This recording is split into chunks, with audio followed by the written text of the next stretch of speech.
DTF St. Louis. What's DTF? Welcome to Decoding TV's coverage of DTF St. Louis. DTF St. Louis is the newest series by Stephen Conrad, who created the critically acclaimed show Patriot on Prime Video. This show explores what happens when a couple of middle-aged dudes in the St. Louis region join an app that allows them to cheat on their wives. There will be 7 episodes of DTF St. Louis. Patrick Klepek and I have watched only the season premiere. We're going to talk about the episode, and our plan is to do little recaps, reviews at the end of the episode of the Decoding TV podcast, and we will commit to doing this for the next couple of weeks at least, because Patrick and I don't really know what the show is quite yet. So we're gonna cover the show for the next couple of weeks and see how we like it. And if we like it, we'll keep following it to the end. And if we don't, then we might jump off and maybe just do a finale episode after that. Sometimes we don't know if a show is worth covering weekly. We'd love to hear from you at decodingtv@gmail.com if you have an opinion. All that said, let's talk about what actually happened in the episode of the show, Patrick Klepek. But first, what did you think overall? I don't know. I thought in the first half of this show, this first episode, this pilot, I was watching like, oh, this is like a Tim Robinson sort of thing. Okay, we're like the movie Right. Friendship. Like, all right, the zany adventures, The Chair Company, yeah. yeah, something like that. And then I guess I don't want to spoil like what happens in the back half. We'll get into it like quite yet, but it got real serious, like really fast. And I'm like, what is the tone? Am I supposed to laugh? Am I supposed to be anxious now? I don't. And it's really less a qualitative judgment on what the show is or isn't. I feel like I cannot make any reasonable conclusion about what this show is, how I feel about it, whether I like it, based on the first episode, which maybe is a fault of the first episode. I don't know. But I will say it goes places, which that, look, that's not a bad thing in and of itself, but I feel like I need more time to figure out what this show is trying, not necessarily to say, just what it's doing. I don't know what mode it's operating in. I don't know its palette of tones, but I like everybody involved, so I'm willing to give it some extra rope. It's just, I came out of it very confused by the end in a way that was both like complimentary and also just kind of befuddled. To me, the thing this reminds me most of is the Sam Mendes movie American Beauty, right? Where the idea is, there is this idea of what the American dream suburban life is, but then like just directly lurking right under the surface, there's a lot of darkness and a lot of dissatisfaction. And also, by the way, just to mix things up, maybe somebody's going to get killed, right? I mean, it's true of both American Beauty and DTF St. Louis. I am overall liking the show so far because of how sad it is. I just think it's really, really freaking sad, and I think it effectively captures like kind of this quiet desperation that a lot of people have in suburban life. I mean, Patrick Klepek, you tell me whether this show captures what it's like to be married with 2 daughters in the Midwest and working a media job, which is what one of the characters in the show is, like you. I'm not gonna comment on no comment. I'm not wading into those waters. Like, hey, like, do you want to cheat on your wife, Patrick? Like, any feelings like that out in suburbia? Like, are you going to the neighborhood Chili's to make a profile with your buds? Excuse me, I believe it was Outback, if I'm not mistaken. Okay. What was it? Was it Chili's? I think it was Anyway. Outback. Hey, man. Outback Steakhouse. You still down for that? Let's talk about what actually happened in the show. In the first half of the pilot's basically divided into 2 halves. I'm reading here from the Wikipedia summary. In the first half of the episode, Floyd Spurnich, played by David Harbour, is a sign language interpreter who lives with his wife Carol and her troubled teenage son Richard. During a televised storm report, he protects meteorologist Clark Forrest, played by Jason Bateman, from being injured, and the two quickly become close friends. At a family get-together, Clark tells Floyd about an app named DTF St. Louis that connects married couples who are interested in spicing up their lives. Both men confess that their marital sex lives are not going well. Eventually, Floyd agrees to meet Clark to set up their profiles on the app, end quote. So yeah, like, I think one thing that I do feel about the show is this kind of quirky. Like it's mix of plot elements that we don't usually see mixed together. And so in that way, there's kind of some humor in it. I think the pacing of the show is a little slow to me. Like, it doesn't feel like it's really going for the kind of really snappy dialogue that I would kind of expect in a show that's more of a comedy. Well, It's I mean, more the of like, first inclination that the show was not going to be what I expected was quite literally as I start the episode, I paused it to go get some water. I was like 52 minutes long. Like, what are you talking? Like, what are you talking about? Because I read like the log line and I was like, oh, okay. And I'm expecting like the chair company. Oh, this is going to be 31, 32 minutes, like a little like dramatic comedy sort of thing. I'm like, what are we doing for an hour? And so it did like pique my curiosity, but also as my first indication, maybe this show is going to be different than what I was anticipating. as I was saying, I think the show does a great job of like making David Harbour, aka Floyd Smyrnich. First of all, his name is Floyd Smyrnich, which is kind of like a. I think they were purposeful in giving him the name Floyd Smyrnich, and he just kind of has this really sad life. He wants to connect with his stepson, but like his stepson freaking hates him and is acting out all the time. He for some reason isn't turned on by Linda Cardellini wearing an umpire outfit. One thing that apparently the show is doing that I think is kind of interesting is it's exploring this whole dynamic with the characters of Floyd Smyrnich and his wife, and then also Jason Bateman's character Clark Forrest. Like, those are the primary three characters. As a result, you never really get a good look at Clark Forrest's wife. Like, I think the way the show shoots her is really interesting. He's always like in these wide shots, or she's like in the shadow or in darkness. Anyway, just like really interesting, deliberate approach of like, we're only focusing on these three characters. So I thought that was kind of interesting. But yes, it kind of is like really just. Let me put it this way: like, you kind of get why this guy would join this app. Like, why, like, when he makes the decision to be like, I'm going to join the app, it like makes sense. Like, everything in his life is going badly. He wants to like mix it up. And you know, I don't condone cheating of any kind unless it's, part of your arrangement. But you kind of feel for him in some ways, and also like feel for his wife, of course, that they're both in this situation that is challenging for them.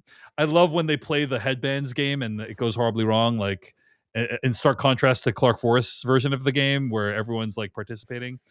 What's the bread box? It's a box you put bread in. No, we don't. You ever done that, Patrick, where you're like trying to, actually you've written about this, I'm sure, right? At crossplay.news. You have any sympathy for the headbands going wrong? We haven't played headbands. There's like a bunch of phone apps where you can like hold that up to your head and play like Pictionary or something like that. And different games where people are guessing what you're up to. The Batman story, like when he's walking around like reading the Batman comic, right, and has the moment where he thinks Batman is gonna die, but then he doesn't. I mean, I'm just like just cackling, laughing about that. I was like, how many times did they run through this scene where everyone falls apart laughing as he attempts to pull off? And I think, I have my qualms on how much this show emphasizes like, ooh, like, look, he's a little fat, like there's a bit like, right, like he's wearing like these super tight shirts to accentuate it, right? Like, yeah, I just in general, like, I felt like we've as a culture moved past like the guy's sign fat, that's of being hilarious. pathetic is that like you're middle aged and have a belly. And like, I mean, I get what they're going for with the character, which is he's sort of kind of given up, right? Like he's sort of or not given up, but at least like on a treadmill, which is part of suburbia, right? Like you can, especially like family, kids, you can get into sort of a rhythm that is both comforting, but that can also sort of drive you insane if you don't find ways to mix up all different parts of your life and the relationships that are locked therein. Let's continue with what happens. Several weeks later, Floyd's dead body is found inside a closed community pool house. County Detective Donahue Homer, played by Richard Jenkins, and Jodie Plum, played by Joy Sunday, who's a special crimes officer for the city, disagree over the evidence and their theories about his death. Jody obtains surveillance footage which captures a recumbent bicycle leaving the scene and tracks down Clark as the likely owner. Detective Homer questions Clark, who denies being at the scene and seizes his phone as potential evidence. Homer discovers through Clark's text messages that he had been having an affair with Carol for several months, but became obsessed when she broke things off. In addition, the toxicology report revealed that Floyd had been poisoned. Homer and his deputies arrive at the news station and arrest Clark during a live weather report, end quote. There is this amazing scene between Homer and Clark at the police station where he says, so were you there at the scene of the crime? And he says, nope. And he's like, well, I guess I'm done asking your questions. And by the way, please leave your phone and we're going to search all of your texts. I can go. You could always go. You're not being detained. That's why we're here in the lobby. And that was just a really well done scene, like very tense. And it also felt like a completely different show than the first half of the episode, right? Like, no, the tones of that. That's where I was so struck in a way. It's like I just don't know how to feel. Like the tone. There's comedy in the second half, but it's a different mode of comedy than what it's mining. Like the first half it's like kind of modern slapstick. Like it is pretty over the top and goofy, and you're meant to laugh along with the characters. And then there's a very different mode of dark comedy that's happening in the second half that just, it makes it hard to pin down what the show is or what it's trying to be. And that's not necessarily a bad thing. It's just hard to make sense of it in the course of a single episode. Yeah, I also, first, let me ask you this, Patrick Klepek. I had a disagreement with my co-host on the Filmcast this week about recumbent bikes. Do you think recumbent bikes are nerdy? What's your opinion on them? Yeah, but like complimentary. Yes. They look fun. I bet it would be I've never driven one, but like I came out of this episode thinking, I mean, like if I could rent one and use them, I don't know that I could do it. Here's the thing. Like as like a daily driver, right? That seems too much, buddy. Like doing that in public, like all the time. But like, can I imagine myself doing that around a pond? Like just doing something a little bit different, like a different form of exercise. Yeah. I love recumbent bikes. I mean, I have a recumbent bike exercise machine at home, and it's better for the knees and back. It's like more ergonomic, like you can put your body in a very comfortable position. And so, but I guess people think of it like a Segway, and the little flag. We lost the Segway. It's got a flag. His one's got the I really think the flag is a big part of the. It is also hilarious. Looks like something that you would drag a kid along in. You know what I mean? Right. If you were dragging a toddler behind you, like, or as part of it, I feel like it has that nerdy parent vibe to it. It is hilarious that the bike store has only sold 2 of them, and they've only been to this guy, and so that's how they know it's exactly him. Yeah, that was good. But this certainly makes it seem like Clark Forrest is the killer. But that makes me feel like he's definitely not going to be the killer, because then why are we watching the show? I do think that you're right. Like, I've heard great things about this show, DTF St. Louis. Like, I've seen reviews and people seem really high on the show, but I don't know that this episode would sell me on the show, right? Like, if I had not read any of that stuff, right, and I just watched this episode, I don't know that I would be super into it. I don't know what it's selling you. Right.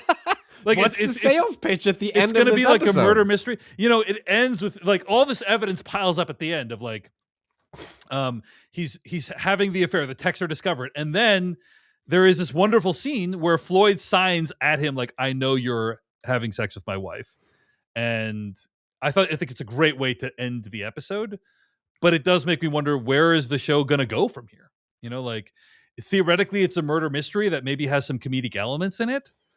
Can it actually here's my question for you as we wrap up our very brief chat on this first episode.